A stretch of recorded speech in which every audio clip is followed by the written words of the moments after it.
Spiritual legacy. What will you leave behind? Supersize You Annual Challenge, day 239. Sharon Horne-Ellstrom here. Let's have a little chat about this today.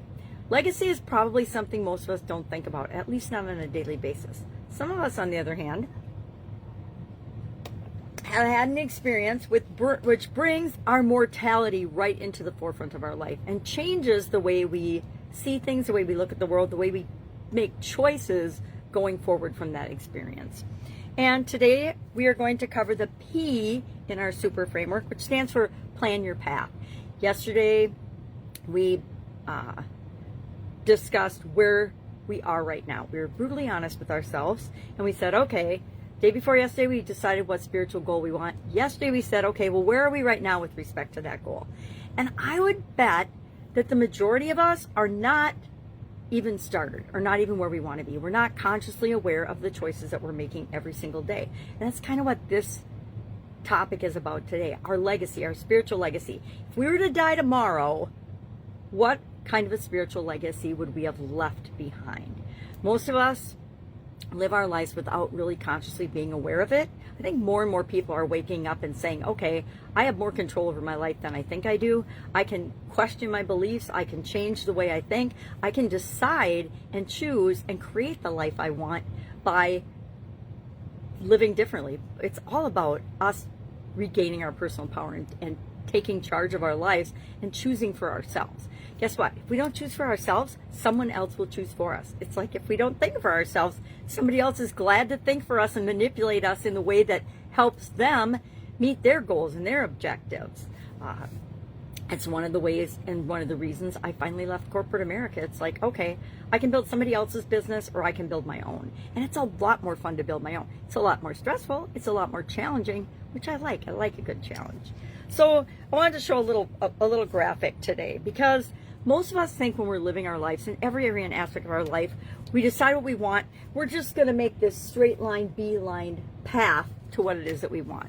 But these other graphs represent my actual experiences with achieving different things in my life and different goals and objectives I've wanted. And none of them is a straight line. Did many of them get me where I wanted to go and beyond? Absolutely. But none of them went the way I had thought they would in the first place, right? And the younger we are, the more we think that that's going to be true. Oh, I'm not just going to decide this and bam, I'm going to have it. Well, we learned that there's things along the way, and usually it's lessons that we need to learn along the way.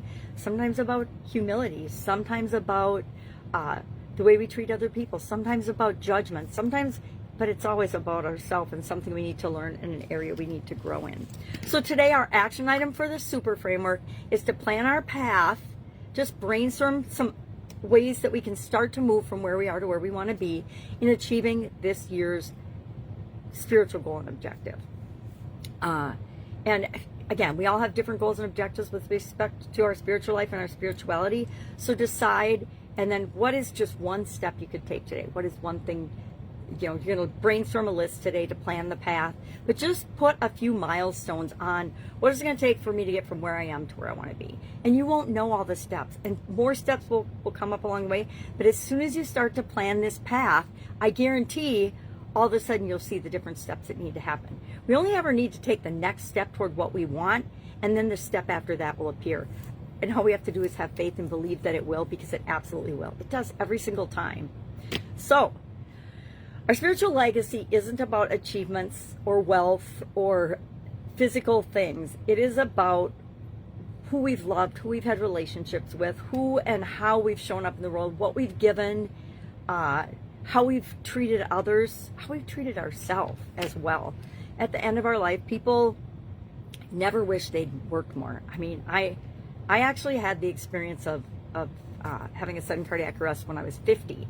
And I will tell you, when I woke up, I did not have one thought during that experience, that death experience, about, I wish I had worked more. I wish I had spent more time and energy on my business. I wish I had spent more time working for other people. That's not what came up at all in the experience. So I, for one, can vouch for that's absolutely positively true. You will never have wished that you'd work more. Now, I'm not going to go deep into that. We'll just leave that right where it is. But we want to build our legacy through our daily actions and our daily choices. It's just like anything else. If we want to achieve something big or something important in our life, we do it a little bit every day. It's why I do an annual challenge, people. It's because I know that if I do something every single day, it's impossible for me not to get better and be a better human being and get better at whatever it is that I'm sharing in the annual challenge.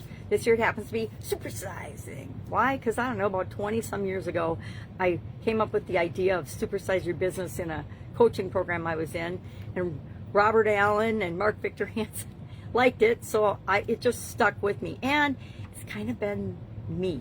My whole life has been about doing business. I started my first business when I was 13 and have had a whole bunch since, and I've just always been involved in it and loved business. I think it's a way to reach more people and have a positive impact on the world, because business is supposed to make the world a better place, not worse. It's supposed to solve problems for people, not create more problems for them.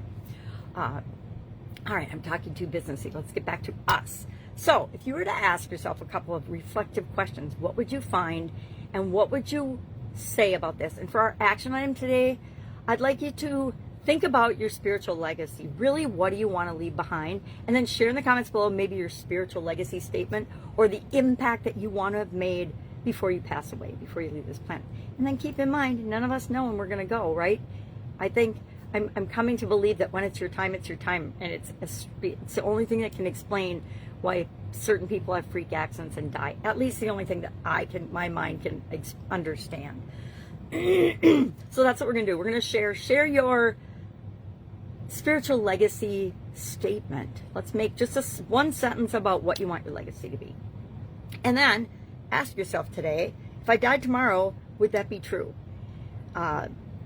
And when we're building our legacy, the one that we want, we have to ask ourselves, am I living in a way that contributes to that legacy? Or do I have habits and practices that might be contradictory to that legacy? And then I guess that's it. We'll just go with those. If I can help you with this in any way, I've actually given this quite a bit of thought.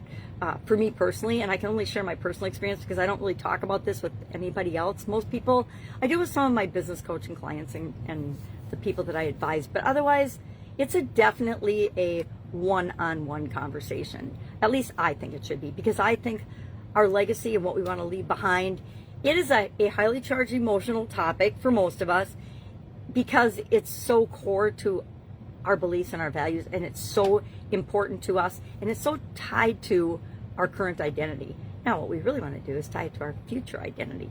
Little secret there. All right, if I can help you in any way, ask. Let's have an awesome day, and I'll, of course, be with you tomorrow. We'll talk about another spiritual topic, and we will go into the E of our super framework. All right, bye.